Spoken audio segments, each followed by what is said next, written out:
होंगे। और कहा जाता है कि कमान से निकला हुआ तीर, ज़ुबान से निकला हुआ जुमला कभी वापस लौट कर नहीं आते। जब भी कोई कदम उठाएं तो सोच समझ के उठाना चाहिए। फ़तह मक्का के मौका के ऊपर हुज़ूर नबी करीम सल्लल्लाहु अलैहि वसल्लम का वो जो जानी दुश्मन थे उनको माफ़ कर देना, वो दुश्मन कि जिनकी वजह से हुज़ूर सल्लल्लाहु अलैहि वसल्लम ने मजबूरन हिजरत की। आप सल्लल्लाहु अलैहि वसल्लम का जो पैदाइशी इलाका था, हर किसी को अपने पैदाइशी इलाके से मोहब्बत होती है, हर किसी को अपना पैदाइशी इलाका बड़ा पसंद होता है। वहाँ पे दोस्त अहबाब होते हैं, जानने वाले होते हैं, लेकिन कुफ़ार की इज़ाओं की वजह से कुफ़ार ने जो हुज़ूर सल्लल्लाहु अलैहि वसल्लम को तकलीफ़ पहुँचाई, कभी आप सल्लल्लाहु अलैहि वसल्लम के ऊपर खाना पानी बंद कर देना, कभी हुज़ूर सल्लल्लाहु अलैहि वसल्लम के ऊपर ओजरी ला के डाल देना, तरह तरह की इज़ाएँ दी। बिल आखिर नबी पाक सल्लल्लाहु अलैहि वसल्लम ने वहाँ से हिजरत फरमा के आप मदीना तय्यबा चले गए।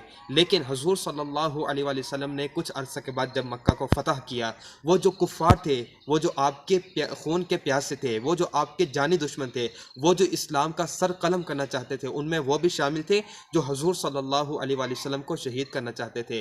वो सब उस दिन मुजरिम बन के हुज़ूर के सामने खड़े हुए हैं और सोच रहे थे कि आज न जाने हुज़ूर हमारे साथ क्या सलूक फरमाएंगे, क्योंकि उन्होंने हुज़ूर सल्लल्लाहु अलैहि वसल्लम के साथ बद इखलाकी में कोई कसर नहीं छोड़ी थी। हुज़ूर सल्लल्लाहु अलैहि वसल्लम के ऊपर तरह तरह के मज़ालिम ढाए थे। वो सब चीज़ें उनके सामने आ रही थी कि हमने जैसा किया है आज पता नहीं हमारे साथ क्या किया जाएगा। लेकिन इमामुल अंबिया सय्यदुल अंबिया सल्लल्लाहु अलैहि वसल्लम, आप तो रहमतुल लिल आलमीन है ना, आप तो सारे जहानों के लिए रहमत बन के तशरीफ़ लाए हैं। आप सल्लल्लाहु अलैहि वसल्लम ने उस मौका के ऊपर कि जब कुफ़ार को अपनी जानों की फ़िक्र थी, सब परेशान थे कि आज पता नहीं क्या किया जाएगा, क्योंकि मक्का को मुसलमानों ने फ़तह कर लिया है। हुज़ूर ने उस मौका के ऊपर उनसे पूछा कि आपकी क्या राय है मेरे बारे में, तो उन्होंने कहा कि आप तो रहमतुल लिल आलमीन हैं, आप तो लोगों को दरगुजर फरमाने वाले हैं और आपसे भी हम रहमत की ही उम्मीद रखते हैं। तो आका सल्लल्लाहु अलैहि वसल्लम ने उनको मुआफ़ फरमा दिया और हुज़ूर के मुआफ़ फरमाने की बरकत क्या ज़ाहिर हुई कि जब फ़तह मक्का के लिए मुसलमान सहाबा किराम चले, तकरीबन कम बेश 10,000 का लश्कर था। लेकिन कुछ अरसा बाद जब हुज़ूर सल्लल्लाहु अलैहि वसल्लम ने खुतबा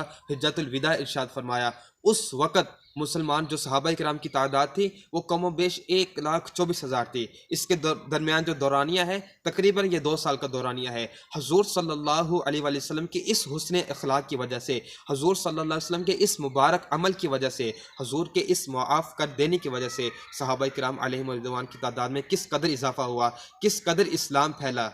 हुज़ूर सल्लल्लाहु अलैहि वसल्लम का उनको मुआफ़ करना और फिर बाद में उनका कलमा पढ़ के मुसलमान हो जाना, यकीनन यह हुज़ूर सल्लल्लाहु अलैहि वसल्लम के हुस्न अखलाक की ही बरकत है। और ये भी याद रखें कि वो जो थे, अगर हुज़ूर सल्लल्लाहु अलैहि वसल्लम उनको कत्ल फरमा देते, अगर हुज़ूर सल्लल्लाहु अलैहि वसल्लम उनको ख़त्म कर देते, उनकी जो औलादें थीं वो बड़ी होती, दुश्मनियाँ बढ़ती, क्योंकि जो अरब कबाइल थे ये दुश्मनी के अंदर तो ये बहुत ज़्यादा आगे थे, बहुत ज़्यादा सख्त थे दुश्मनी के मामले में, दुश्मनियाँ बनती, शायद इस्लाम को इस तरह अरूज ना मिल सकता। लेकिन प्यारे करीम आका सल्लल्लाहु अलैहि वसल्लम के इस हुस्न अखलाक की बरकत से, आका सल्लल्लाहु अलैहि वसल्लम के इस मुआफ़ करने की बरकत से कसीर सहाबा किराम की तादाद में इजाफ़ा हुआ। कहा जाता है कि जब भी कदम उठाएं सोच समझ के उठाना चाहिए, गलत कदम कभी ना उठाएं ताकि बाद में शर्मिंदगी ना हो।